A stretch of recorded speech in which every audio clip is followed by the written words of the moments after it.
কার কাছে কি একটা আইডি আছে? আমার একটা আইডি লাগবো। তোমার আইডি লাগবো? আইডি আছে, নো প্রবলেম। কত টাকার ভিতরে লাগবো শুধু বলো। 500 টাকার ভিতরে আইডি, কিন্তু ভালো ভালো হওয়া লাগবে। আরে 500 টাকার ভিতরে ভালো আইডি খুঁজতেছো? আচ্ছা তোমার কেমন আইডি লাগবে এটা বলো।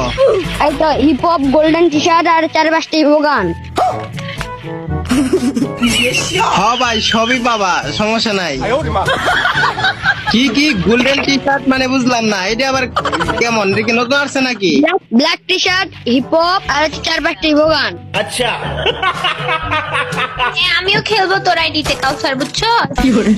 আরে ছোট ভাই, হ্যালো। হ্যাঁ বলেন। বলতেছি যে তুমি 500 টাকার ভিতরে তো আরো ভালো আইডি পাবা, মানে কেমন আরো কি কি লাগবে তোমার এটা বলো। তোমার লেভেল কত লাগবে আইডি? একটু ভালো কিছু থাকলেই হবে, 90 লেভেল হবে। আর 90 লেভেল কে 97 লেভেলের একটা আইডি আছে, ওইটা হচ্ছে 500 টাকা। হ্যাঁ ভাই হবে, কিন্তু কিন্তু হচ্ছে ভালো হওয়া লাগবে। আরে আইডি শুধু ভালো 100 আইডি হবে। তুমি কে তোমার বোন সহ তোমার যারা ইচ্ছা তারে দেখে রাখতে পারো আইডি।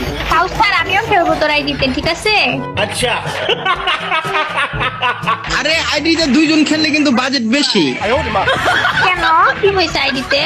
না, উনি আইডি কিনতেছে আমার থেকে, আপনি কিনবেন না, আপনি মাংনা মাংনা খেলবেন, এগুলা তো মানে হবে না। 500 টাকার ভিতরে কি আইডিটা দেওয়া যাবে না? আইডি তো দেওয়া যাবে, কিন্তু দুইজনে খেলা যাবে না, একজনে খেলা লাগবে আইডিতে। এখন কয়জন মিলে খেলবো সেটা কিভাবে, মানে এটা কি ডিসাইড করা থাকবে নাকি কয়জন মিলে খেলবো? হ্যাঁ হ্যাঁ